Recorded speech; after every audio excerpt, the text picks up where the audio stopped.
Bismillahirrahmanirrahim. Ad-dunya hulwatun khadiratun man iktasaba fiha malan min hillihi wa anfaqahu fi haqqihi athabahu Allahu alaihi. Qala Rasulullah sallallahu alaihi wasallam, ad-dunya dunya iku hulwatun manis, khadiratun turkang api rupane. Wa inna Allah lan sutini Allah iku mustahdifukum. Oh enggak, maniktasaba fihani man desabane wong iktasaba golek-golek sapa man fiha ing dalem dunia malan ing bondo min hillihi saking halale mal wa anfaqahu lan nafaqahaken sapa man ing mal fi haqqihi dalam haqqi mal azaba moko ganjar ing man sinten Allah alaihi ing atase mal wa auradahu lan nekaaken sapa Allah ing man jannatahu ing swargane Allah. Wa man nutai sabane wong iku iktasaba nyupri sapa man fiha ing dalam dunia malan ing bondo min ghairi hillihi saking liyane halale mal wa anfaqahu lan nafaqahaken sapa wong ing mal fi ghairi haqqihi ing dalam liyane haqqi mal ahallahu Allahu darul hawan ahallahu Allahu monggo bakal manggonaken ing man sinten Allah darul hawani ing manggonane ino lan pirang-pirang wong kang kasemsem orang yang tertarik fi malillahi in dalam dunia ni Allah wa rasulihi lan rasul Allah lau iku kutuhiman annaru utawi neraka yaumal kiamati ing dalam dino kiamat. Rawahul Baihaqi, hadis rawahul Baihaqi.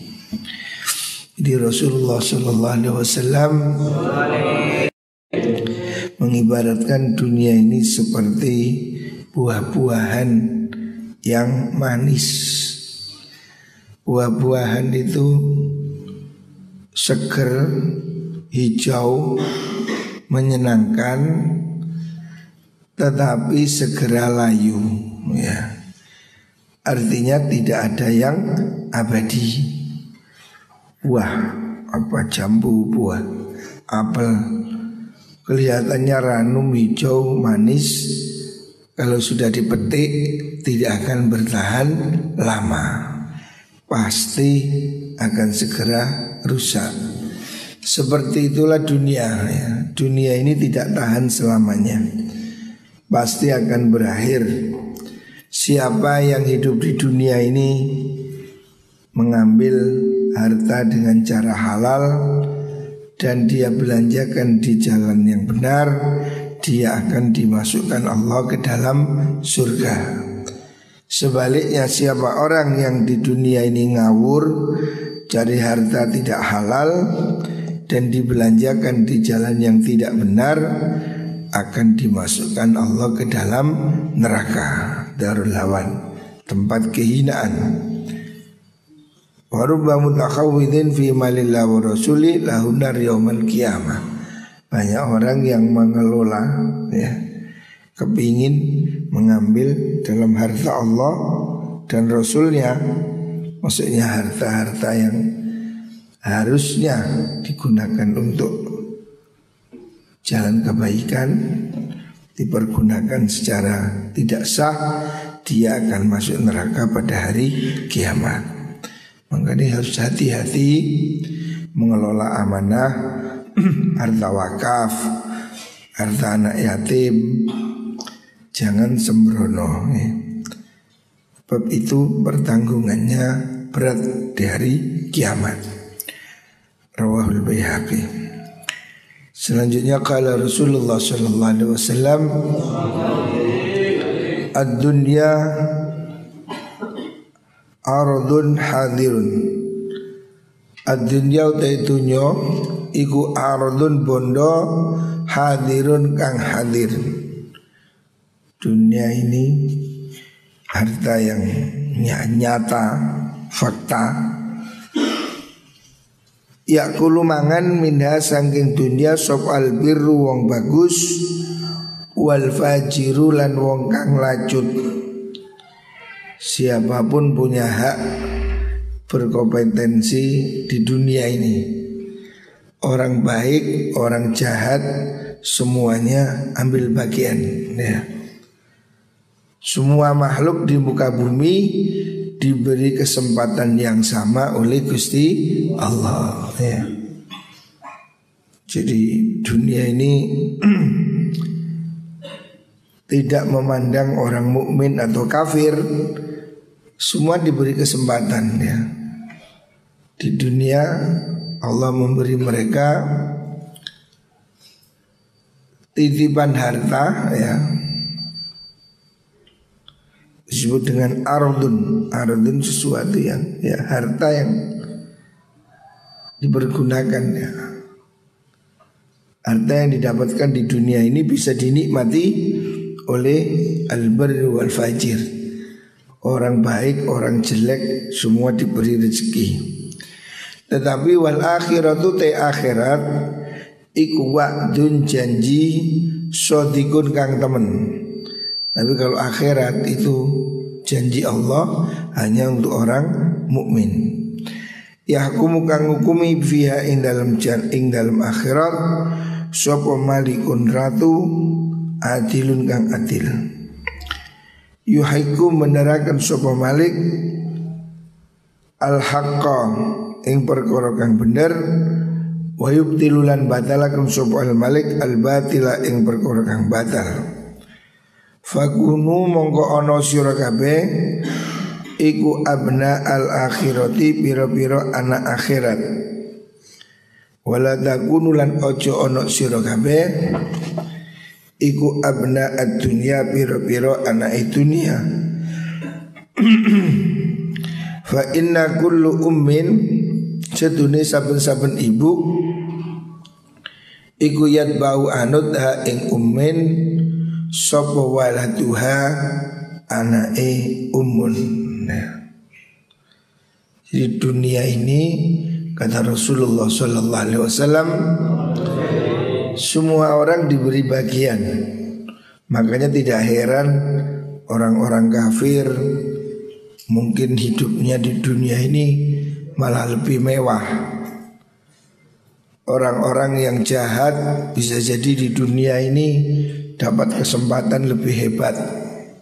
Koruptor, ini orang-orang jelek ini oleh Allah masih diberi kesempatan ya. Baik buruk semua orang diberi kesempatan di dunia. Tetapi akhirat diberikan hanya oleh orang yang akan diberikan pada orang yang dijanjikan oleh Gusti Allah. Pengadilan yang benar ya di akhirat itu. Tidak ada orang bisa menipu, tidak ada yang bisa lagi korupsi, tidak ada lagi yang bisa nyuap ya. Pengadilan Allah ini pengadilan yang maha adil ya. Hendaknya manusia ini sadar soal ini. Kata Rasulullah sallallahu alaihi wasallam, fakunu abna al-akhirah. Jadilah kamu ini anak-anak penghamba Allah yang mengharapkan kehidupan di akhirat ya. Jangan jadi anak-anak dunia. Hiduplah kamu untuk jangka yang lebih tinggi, yaitu kehidupan di akhirat. Jangan hanya mencari kehidupan dunia. Diibaratkan Kanjeng Nabi, dunia ini ibu, akhirat juga ibu. Anak-anak dunia ya ikut ibunya, hanya urusan dunia. Anak-anak akhirat mengikuti ibunya masuk ke surga. Rawahu Muslim. Ad-dunya daruman la darolah. Ad-dunya utai dunya iku daruman omai wong la daro kang ora ana omai ku maujud lahu kedue man.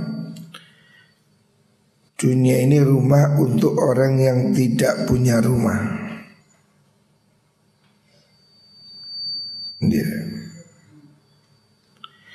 Wa maluman la mala lahu. Wa maluman lan bondone wong la mala kang ora ana bondo iku maujud lahu kedue man. Walaha lan maring mengkono dunya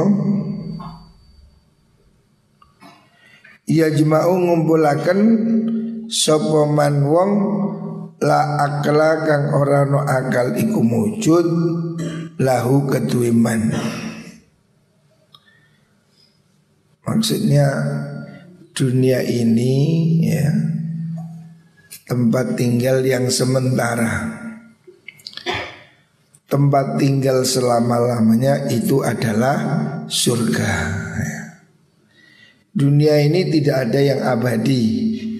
Orang susah payah hidup di dunia, bangun istana, toh tidak akan ditinggali selama-lamanya. Makanya diibaratkan ad-dunya daruman la darolah. Rumah di dunia itu rumahnya orang yang tidak punya rumah. Artinya siapa orang yang hanya ikut kehidupan dunia ini, nanti di akhirat dia tidak punya rumah. Siapa orang yang hidupnya hanya ngurusi kesibukan dia di dunia dan tidak ngurus akhirat, maka dia nanti di akhirat tidak punya rumah. Walaupun dia di dunia dia punya istana. Bisa jadi dia di dunia ini super kaya, tapi di akhirat dia akan jadi gelandangan. Nah, maksudnya dunia daruman la darolah. Dunia ini rumah orang yang tidak punya rumah. Maksudnya tidak punya rumah nanti di akhirat. Kalau dia tidak punya amal yang mendukung kebaikan dia nanti hidup masuk surga. Karena dunia ini bukan kehidupan yang sebenarnya. Allah mengatakan dalam Al-Quran, wa inna darul akhirata lahiyal hayawan law kanu ya'lamun. Kehidupan abadi itu di akhirat. Dunia ini sebentar ya. Siapa orang yang hidupnya merasa hanya hidup di dunia, siapa orang yang tidak iman, walaupun dia punya istana di dunia, di akhirat dia tidak akan punya rumah. Nah, itulah. Makanya Rasulullah SAW mengingatkan, dan semua ayat Al-Quran juga menyatakan dunia ini hanya tempat cari bekal. Jangan jadikan dunia ini tempat tinggal. Tempat tinggal kita itu ada di surga. Kita ini semua akan berangkat ya, cepat atau lambat. Manusia ini akan menjalani kehidupan sebentar di dunia. Setelah itu tempatnya adalah surga atau neraka. Keabadian itu di situ. Dunia tidak abadi. Dunia ini hanya tempat cari bekal. Makanya Allah mengingatkan dalam Al-Quran, wa tazawwadu fa inna khairaz zadit taqwa. Carilah bekal. Namanya cari bekal ini kan mau pergi ya, cari bekal. Allah tidak menyuruh kamu tinggallah di dunia. Kamu di sini ini disuruh watazawwadu, carilah bekal. Artinya kamu akan berangkat pergi, carilah bekal. Kesimpulannya dunia ini bukan tempat tinggalmu yang selama-lamanya. dunia ini hanya persinggahan ya. Siapa orang hanya mempunyai rumah di dunia, tidak akan punya rumah di akhirat. Wa maluman la malalah. Dunia ini harta orang yang tidak punya harta. Artinya harta dunia ini tidak kekal. Kalau tidak diamankan dalam bentuk jariah, sedekah, besok di akhirat orang itu tidak punya harta ya. Artinya hari ini kita harus menyiapkan. Jangan hanya siap rumah di dunia, kita semua harus mempunyai persiapan membangun rumah di surga. Duit juga begitu. Duitmu yang di tabungan, yang di deposito akan hilang. Kalau kamu mati, duit itu akan dimiliki orang lain.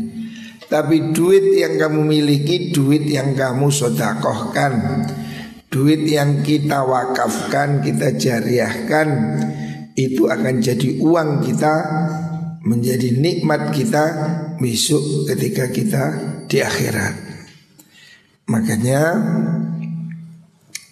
bersiaplah untuk kehidupan setelah kematian. Bersiaplah, carilah bekal, bangunlah rumah untuk keabadian kelak di surga. Muka-muka kita semua bertemu di surga. Jadi dunia ini tidak abadi. Selama apapun di dunia, semua orang pasti akan mati. Kaya raya apapun di dunia, hartanya tidak akan dibawa. Orang mati tidak membawa peti. Orang mati bahkan kantongnya aja tidak ada. Orang mati tidak pakai baju, pakai kafan, tidak ada kantongnya. Sedikit pun duitnya tidak akan bisa dibawa. Tetapi duitnya yang dijariahkan, duitnya yang telah dibuat sedekah, duit yang diwakafkan, itu akan dinikmati dia setelah kehidupan di akhirat nanti. Makanya jangan hanya mikirkan rumah di dunia, pikirkanlah rumah kita kelak di surga. Jangan hanya naruh deposito di dunia, taruhlah deposito untuk hidup di surga. Hadis ini rawahu Ahmad ya. Walaha yajma'u man la aqlalah. Orang yang hanya hidup untuk dunia itu orang yang tidak ngerti apa-apa, la aqlalah. Kalau orang itu ngerti, pasti ya hartanya disedekahkan, dijariahkan, diwakafkan. Karena itulah yang dia akan nikmati kelak di surga. Sementara harta yang di dunia yang ditumpuk-tumpuk, ada orang punya harta triliunan, toh dia hidup pun pasti akan mati. Setelah mati buat rebutan. Hari ini di pengadilan ada kasus gugatan keluarga Eka Cipta Wijaya, pemilik usaha Sinarmas. Itu orangnya padahal umurnya panjang. Eka Cipta ini mati meninggal usia 92 tahun. Hartanya warisannya berapa? 600 triliun. Ngerti triliun? Hah? 1 miliar berapa? 1 miliar itu 1000 juta. 1000 miliar namanya 1 triliun. Ini orang punya 600 triliun. Berapa miliar? 6.000 miliar. Masih 6.000 miliar. 1 triliun sama dengan 1.000 miliar. 600 triliun 600.000 miliar. Duit. Tapi apa yang terjadi? Hari ini gugatan di pengadilan. Anaknya berapa? 7 atau berapa? Rebutan sengketa di pengadilan. Jadi dunia sebesar itu nggak ngefek bagi bapaknya, mati dia sudah selesai. Hartanya dibuat rebutan. Anaknya sekarang sengketa di pengadilan. Nah ini contohnya. Kata Rasulullah Sallallahu Alaihi Wasallam,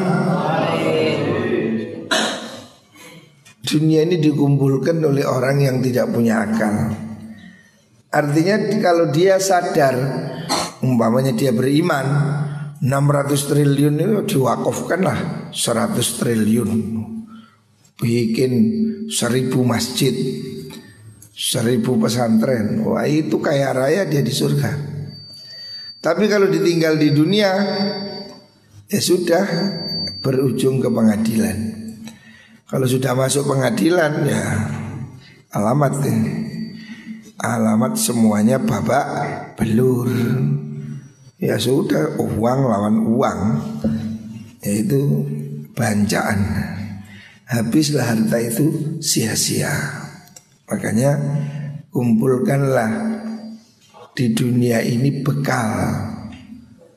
Kita mencari bekal di dunia ini untuk dibawa masuk ke surga. Jadi dunia ini harus kita nikmati sampai di surga. Jangan hanya di dunia. Makanya yang punya harta taruhlah deposito yang aman. Di mana? Di masjid, di musola, di pondok. Bangunlah kebaikan. Itu yang akan kita nikmati besok di surga. Rawahul Baihaqi. Ini Rawahu Ahmad an Aisyah. Selanjutnya kala Rasulullah sallallahu alaihi wasallam,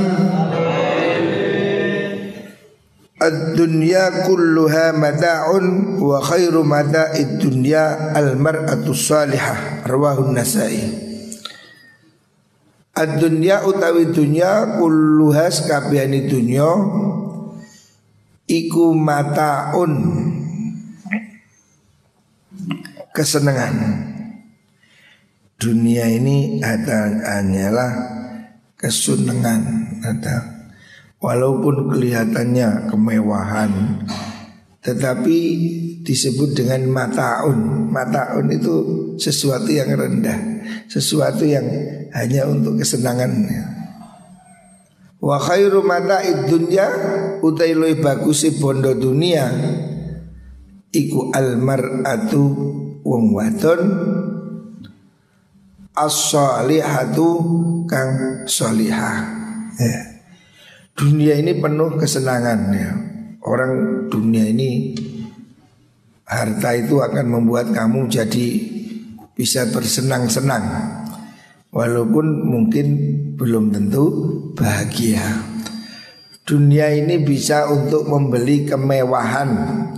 Lalu kamu punya duit 500 miliar, kamu bisa beli rumah, hotel, apartemen, dan isinya. Kemewahan bisa dibeli di dunia dengan uang. Uang bisa untuk membeli kemewahan, tapi bukan kebahagiaan. Artinya tidak selalu orang yang kaya itu mesti bahagia. Ya contoh ini keluarga Eka Cipta itu, harta 600 triliun, anak itu enak-enakan didol apa? Gak usah tukaran Mbak Mani. Masing-masing kan dapat berapa ya? Kurang lebih 80 triliun lah. Kurang enak ya apa? Kita aja punya 80 ribu seweneng kok. Itu 80 triliun. Bayangkan, masih gugatan, masih tengkar. Padahal lo gak usah bertengkar. 600 triliun anaknya 7, akarnya ngedum sih. Wong situ oleh bira berarti. Omongnya ganti warisan hukum apa istilahnya? Hukum Indonesia lah. Minimal dapat 90 triliun kan. Itu dulu sih gak terima, gegeran nang pengadilan. Ya. Orang punya dunia ini yang mestinya menyenangkan bisa jadi malah jadi perpecahan, pertengkaran. Nah, dunia ini hanya perhiasan. Nah, Dan perhiasan terbaik di dunia itu adalah istri yang sholihah ya. Dari macam-macam kesenangan dunia, itu yang paling menyenangkan. Kamu hidupmu nanti akan bahagia kalau kamu punya istri sholihah. Tapi kalau kamu dapat istri tidak sholihah, walaupun kaya mungkin kamu tidak bahagia. Duitmu wakeh, tapi bojomu mohon maaf balon. Anda gendeng kamu jadinya ya. Bojomu watus. Akhirnya niku wong lanang malih gak kerasan di rumah. Sing wedok kayak herder nyala terus. Akhirnya suaminya bloon, susu minggat. Jadi kaya pun belum tentu bahagia. Salah satu kunci kebahagiaan hidup di dunia ini adalah istri sholihah. Makanya Sayyidina Ali menafsiri doa Rabbana atina fid dunya hasanah.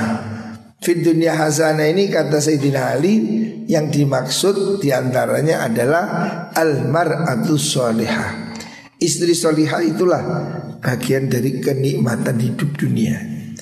Kita ini mohon pada Allah minta diberi kebaikan hidup di dunia, wa fil akhirati hasanah. Di dunia hasanah itu ya banyak hal, di antaranya istri yang sholihah. Di akhirat hasanah bidadari ya. Jadi istri ini salah satu faktor penting. Makanya berhati-hatilah memilih pasangan. Karena kalau kamu hidup ini tidak dapat istri sholihah, istri yang penuh masalah, penuh kasus, walaupun mungkin kamu punya uang tapi kamu tidak akan bahagia. Banyak kan kasus rumah tangga artis yang sudah kaya mewah, ya tetap cerai. Rumah tangga menteri, rumah tangga orang hebat, materi.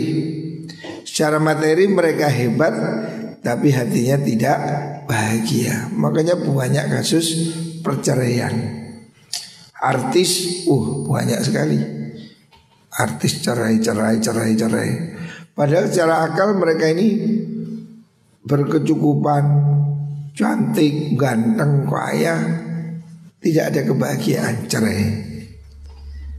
Jadi salah satu faktor penting menurut Rasulullah SAW, kebahagiaan hidup ya. Dalam hadis yang lain Kanjeng Nabi mengatakan ada 4 indikator kebahagiaan hidup itu. Arba'atun min sa'adatil mar'i. Kebahagiaan orang itu ada dalam 4 hal. Yang pertama antakuna zaujatuhu sholihah. Nomor 1 istrinya sholihah. Kalau istrinya dia sholihah, hidupnya tenang, bahagia, ekonominya meningkat, rumah tangga jadi baik. Sebab laki-laki ini perlu rumah tangga ini untuk kedamaian ya. Laki-laki ini ibarat petarung bertempur di medan kerja. Laki-laki ini perang dalam kehidupan nyata sehari-hari cari nafkah. Dia harus pulang untuk tempat berlindung. Laki-laki ini perlu tempat damai di rumah. Kalau rumahnya tidak damai, hidupnya tidak bahagia. Karena apa? Di luar rumah dia sudah susah payah berjuang mengalami tabrakan goncangan ya. Hidup ini kan tidak mudah. Laki-laki itu perlu rumah yang teduh untuk beristirahat dari perang kehidupan ini. Suami-suami ini kan harus perang, cari nafkah, cari ekonomi, cari di luar rumah itu dia harus bertempur. Pergulatan mencari nafkah ini kan tidak mudah. Yang ngocek, yang nyopir, yang nguli, yang ini kehidupan luar yang keras. Dia perlu beristirahat di rumah yang tenang. Lah kalau di luar rumah dia perang, masuk rumah perang lagi, wah cepet tewas ini. Di luar udah perang, hidup susah, teko oma perang be bojone. Waduh, seket mlebu oma wis dipandiri kon diae. Lapo mangan kendi, apa kepak. Waduh. Wayahe mulai wayahe turu tak dipandelian pengkerengan. Wah cepat tewas ini orang. Makanya Nabi mengatakan indikator bahagia itu nomor 1 istri salihah. Ketika sudah kita pulang dari kerja capek payah, nyampe di rumah dibukakan pintu, istri tersenyum langsung memeluk, wah nyes langsung adem. Wah. Kebahagiaan sederhana bagi laki-laki yang pulang ke rumah itu dibukakan pintu oleh istrinya. Istrinya buka pintu menyambut, wah itu akan kesusahan hidup di luar langsung sembuh. Tapi kalau dia sudah kerja susah payah capek, nyampe di rumah istrinya gak ngereken nikel handphone, kan saya ingin ngomong wedok itu cekelane handphone, sing lanang teko wis gak ditoleh, wis ketek. Wong wedok saiki delondasi tambah cilik, jempolannya tambah gede. Ndino ngene terus. Sing lanang teko gak ditoleh. Sing lanang nyeluk Dik. Ngene mana? Gue ini terus. Sing lanang mbuh nandi ngene. Ini yang menyebabkan rumah tangga gak bahagia itu. Rumah tangga ini hari ini dirusak oleh handphone. Kalau dulu rumah tangga itu dirusak oleh televisi. Suaminya datang, istrinya nonton TV. Kak ngoleh. Assalamualaikum. Mlebu ngene ndelok ngene aja wedok. Sing lanang gak dipenting, pasti TV lebih penting. Hari ini banyak istri yang menganggap HP lebih penting. Saya melihat banyak itu. Walaupun makan berdua sama suaminya, tapi sing wedok yang ini, sing lanang yang ini bisa. Depan tapi hati ini podo beda. Agak keliru iku sing wedok ya pacaran, sing lanang pacaran bisa. Duduknya berhadapan tapi hatinya bersingkuran. Nah, makanya penting, faktor istri solihah ini penting. Saya punya teman istrinya ini hebat, menteri, cerai juga. Saya bilang kenapa kamu kok cerai? Kamu kan bisa nambah istri aja, jangan cerai. Gak bisa Gus, dia minta cerai. Padahal istrinya ini manajer 1 miliar, kaya raya, pinter, lulusan Amerika. Tapi suaminya nggak bahagia, cerai. Datang ke sini cerita saya, sudah lama, Gus saya cerai. Saya kaget. Istrimu itu wanita hebat di Indonesia yang bisa dihitung hanya dengan jari ini. Tidak lebih dari ini istri dia itu, wanita top di Indonesia. Sejak dulu langganan jadi menteri. Dan dulu dia CEO-nya Astra. Zaman dulu tuh gajinya sudah 1 bulan 1 miliar. Cuman biyen. Ini wanita hebat. Di Indonesia itu bisa dihitung pakai tangan, pakai jari ini. Tapi suaminya cerai. Teman saya suaminya. Padahal suaminya ini dulu anak gubernur juga. Cerai mereka, rumah tangganya kandas. Sekarang suaminya nikah lagi sama orang biasa. Ini satu contoh bahwa sehebat apapun istri, mau profesor lah, tapi tidak akan membahagiakan suami kalau dia bukan wanita solihah. Makanya ini penting deh. Istri solihah, anak-anak yang soleh ya, auladu abror, anak-anak yang baik. Ini faktor penentu kebahagiaan. Ada orang walaupun kaya, anaknya pinter, tapi kalau anaknya tidak berbakti, hidupnya pasti akan menderita. Saya kemarin baru dapat kabar di daerah mana Kalimantan, ada orang punya anak cuma 1, disekolahkan susah payah, ibunya janda guru. Dia ibunya berusaha susah payah mendidik anaknya pinter sampai sekolah di Amerika. Di Amerika dia anaknya juga memang pinter, dapat kerjaan enak, menikah sama orang Amerika. Ibunya yang satu-satunya ini kemudian kan waktunya pensiun. Dia kepingin hidup ikut anaknya di Amerika, anaknya cuma satu, dan di sana anaknya juga sudah sukses. Ibunya pensiun, berencana menjual harta di sini, mau ikut anaknya ke Amerika. Tapi apa kata anaknya yang di Amerika? Dia bilang, minta maaf, keluarga kami budaya Amerika tidak bisa nerima ibu dalam rumah tangga. Mereka nggak mau nerima ibu di dalam rumahnya. Budaya orang Amerika nggak mau, hidup sendiri-sendiri. Kalau bapaknya tua kemana? Ya dititipkan ke panti jompo. Jadi orang tua di sana itu banyak menderita karena anaknya tidak mau merawat orang tua itu sedikit sekali. Makanya di luar negeri ini banyak panti jompo. Panti jompo itu kayak panti asuhan tapi untuk orang tua. Jadi anaknya lebih seneng bayar bapaknya, ibunya taruh ke panti jompo kayak pondok lansia gitu, bayar biar dirawat orang. Makanya permintaan perawat di luar negeri masih tinggi. Di anak Indonesia ke Eropa, ke Belanda, kemana, yang banyak jadi perawat. Itu perawat orang tua-tua itu di Hong Kong. Rata-rata anak-anak nggak mau merawat orang tua. Jadi kalau bapaknya udah tua, dikirim ke panti jompo. Kalau tidak begitu ya disewakan rumah tapi dikasih pembantu. Sudah, anaknya ngurusi keluarga. Nggak mau hidup serumah dengan dengan orang tua itu nggak mau. Lah ini dilakukan, ada orang Kalimantan, daerah mana itu, Kapuas.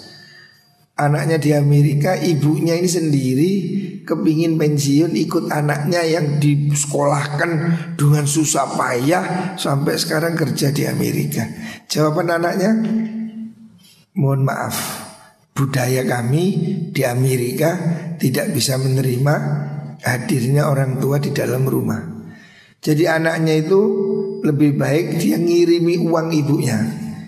Bu, dulu saya biaya sekolah saya kira-kira habis 20.000 US. Ini saya kirimi uang 30.000 US supaya ibu senang-senang di rumah aja. Jadi gak mau diikuti anaknya, gak mau deh. Bagi sebagian orang itu, orang tua itu beban. Padahal dia dulu waktu lahir belum melek, belum bisa jalan. Yang rumat siapa? Ibunya. Kamu bayimu biar mencret elek, digendong, dikutuk-kutuk sampai ibumu gak bisa tidur demi kamu bisa tidur. Tapi setelah anaknya jadi dewasa, ibunya lemah, ibunya disia-sia. Makanya Rasulullah SAW mengecam keras ya. Rasulullah ngancam, siapa anak yang punya ibu bapak sudah tua dan dia tidak peduli, dijamin tidak bisa masuk surga. Tidak bisa. Surga tertutup bagi anak yang durhaka pada orang tua. Makanya indikator bahagia itu istri solihah, anak-anak yang baik, teman-teman yang baik, dan rezeki yang ada di rumah.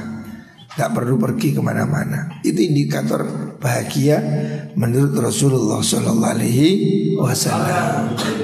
Nah, jadi ini penting. Semuanya anak-anak ini berhati-hatilah memilih calon istri. Kalau yang perempuan, berhati-hatilah memilih calon suami. Sebab itu akan menjadi salah satu faktor penting kebahagiaan hidup di dunia. Moga-moga semuanya dapat istri yang solihah. Solihah itu pembuatan ayu. Yo ayu barang. Gak ayu yo. Oh yo kurang solihah pisan. Solihah ini kan bagus. Ya bagus yo, akhlaknya bagus, rupanya bagus, nggih tambah bagus ya. Bukan berarti istri solihah itu harus jelek. Ya enggak. Solihah dan cantik jelita, nah, itu lebih afdol. Sugih bisa tambah sae. Tapi jangan kamu jadikan cantik sebagai tujuan utama. Sebab cantik itu pasti akan hilang. Wis tak wayu saiki ono arek umur 20 tahun mentar-mentar cantik bae nol wilap. Lek umur 50 ya londot. Umur 70 waduh medeni. Isa sing masih ayu saiki apa iku? Sing TikTok iku. Ayu sapa Hanifah mesti ro arek iku krungu jan. Orang ayu iku sapa iku? Ngilap. Sapa jenenge? Hanifah. Weh lek kudungan Masya Allah. Bila soalan cekak la ilaha illallah. Loh, ayu kaya ngono lek wis mate sapa sing ngarep? Ayo. Ambungan niku mayite kau. Tapi kalau istri solihah akan membuat hidupmu akan bahagia. Muga-muga kabeh mendapat istri yang solihah atau suami yang soleh.